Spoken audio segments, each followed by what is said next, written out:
वहीं पाकिस्तान के प्रधानमंत्री शहबाज शरीफ का एक वीडियो सामने आया है और इस वीडियो में वो कबूलनामा करते हुए नजर आ रहे हैं, जिसमें पाकिस्तानी सेना के बड़े अधिकारियों और सरकार के अन्य लोगों के सामने शहबाज शरीफ ये कबूल कर रहे हैं कि भारत ने नूर खान एयरबेस पर सटीक हमला किया था। ये वही पाकिस्तान है जो कल तक ये कह रहा था कि कुछ हुआ ही नहीं और अपने लोगों को बेवकूफ बनाकर जीत का जश्न मना रहा था। बिल्कुल, अब वही पाकिस्तान कह रहा है कि नुकसान हो गया है। शहबाज शरीफ का वीडियो अब सोशल मीडिया पर वायरल है। इसमें वो कहते हैं 9 और 10 तारीख के दरमियान रात के करीब 2:30 बजे सिपाह सलाहर जनरल असीम मुनीर ने मुझे सिक्योर फोन पर बताया कि वजीर आजम साहब हिंदुस्तान ने अपने बैलिस्टिक मिसाइल अभी लॉन्च किए हैं, जिनमें से एक नूर खान एयरबेस पर गिरा है और कुछ दूसरे इलाकों में भी गिरा है।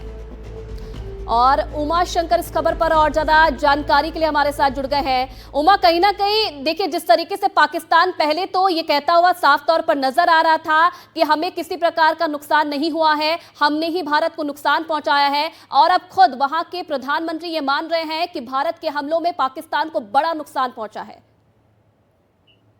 जी बिल्कुल, देखिए कल पाकिस्तान जो है वो अपने हिसाब से एक जीत का जश्न मना रहा था और इसी मौके पर जो शहबाज शरीफ है उन्होंने बयान दिया है। कई तरह के दावे उन्होंने किए हैं, तमाम दावे झूठे हैं, लेकिन उनकी जो बात है ये कि पाकिस्तान के सेना प्रमुख ने रात 2:30 बजे उनको इतला दी, 8-9 मई की दरमियानी रात की, किस तरीके से उन्होंने बैलिस्टिक शब्द का इस्तेमाल किया, बैलिस्टिक मिसाइल का इस्तेमाल किया है कि भारत की तरफ से ये हमला किया गया है। उसके बाद जो चेन ऑफ सीक्वेंस वो बता रहे हैं उसमें उन्होंने ये झूठा दावा भी किया है कि अगले दिन पाकिस्तान के पास सीज फायर का जो है वो जो एक ऑफर है वो आया, जबकि दुनिया ये जानती है कि किस तरीके से इस हमले के बाद, खासतौर पर जब पाकिस्तान ने हमला किया था उसके बाद जो भारत ने जवाबी हमले बोले 9 तारीख और 10 तारीख की सुबह को, तो उसके बाद जो है पाकिस्तान जो है वो उसको इस बात की आशंका हुई कि उसका जो सबसे जो एक एयरबेस है, सबसे जो मजबूत एयरबेस है, जहां से पाकिस्तानी लड़ाकू विमानों को ईंधन तक मिलता है और जहां पर परमाणु जखीरा भी बताया जाता है, तो उस जगह तक अगर भारत की पहुंच है तो ये बात आगे तक जा सकती है। और तभी जब 10 तारीख की सुबह को अमेरिकी विदेश मंत्री मार्को रूबियो ने खुद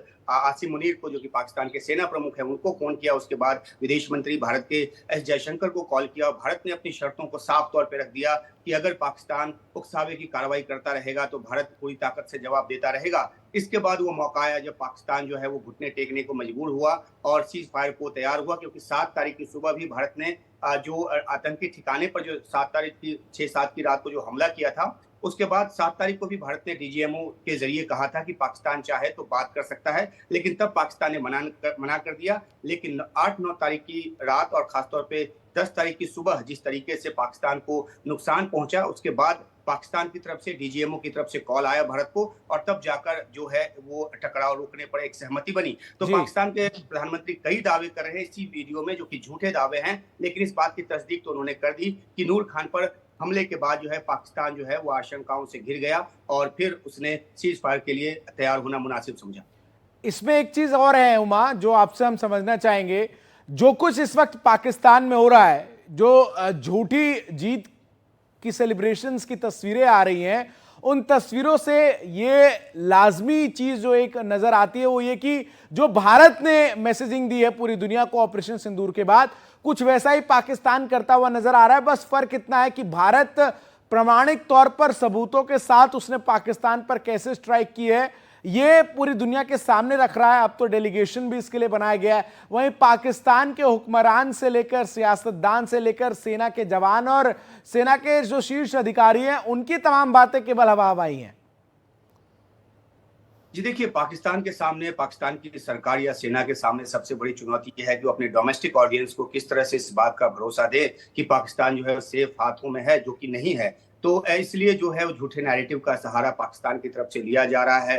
कई तरह के बढ़ चढ़ के दावे किए जा रहे हैं और डोमेस्टिक ऑडियंस को कैटर करने के पीछे का मकसद ये है कि पाकिस्तान कई तरह की समस्याओं से जूझ रहा है। महंगाई वहां पर आसमान पर है, वहां पे जो आर्थिक व्यवस्था जो है वो बिल्कुल टूटने की कगार पर है और जो राजनीतिक मतभेद है वो भी खुलकर सामने आता रहा है, खासतौर पे जिस तरीके से इमरान खान को जेल में बंद रखा गया है। तो ऐसे में डोमेस्टिक ऑडियंस को साथ लेकर चलने की कोशिश का ये नतीजा है। और जहां तक आपने बात की जो विश्व समुदाय को भरोसे में लेने का, तो पाकिस्तान पुरजोर कोशिश अपनी तरफ से कर रहा है, लेकिन पाकिस्तान की असलियत दुनिया के देशों को पता है और वो ये जानते हैं कि किस तरीके से पाकिस्तान के जो तार हैं वो आतंकी संगठनों के साथ जुड़े हुए हैं। तो इसलिए पाकिस्तान कूटनीतिक स्तर पर तो दबाव पर है ही, दुनिया के देशों का दबाव है और इसी दबाव का भी एक नतीजा रहा कि वो जो है वो घुटने टेकने को मजबूर हुआ। भारत की सैन्य शक्ति तो उस पर सबसे अधिक काम आई ही। और दूसरी बात ये भी है कि अगर अपने घर को वो इस तरह से झूठी बातों से बहला कर नहीं रखेंगे तो अंदर में भी ज्यादा और समस्या पैदा होने की आशंका है।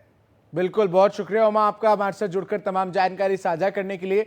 पाकिस्तान के प्रधानमंत्री शहबाज शरीफ ने आखिर किस प्रकार से भारत की तरफ से ऑपरेशन सिंदूर को लेकर जो तमाम दावे किए जा रहे हैं उन पर एक मोहर सी लगा दी है, कैसे उन्होंने कबूलनामा जो है पूरी दुनिया के सामने रख दिया नूर खान एयरबेस पर हमले को लेकर। एक बार शहबाज शरीफ की जुबानी ही सुन लेते हैं।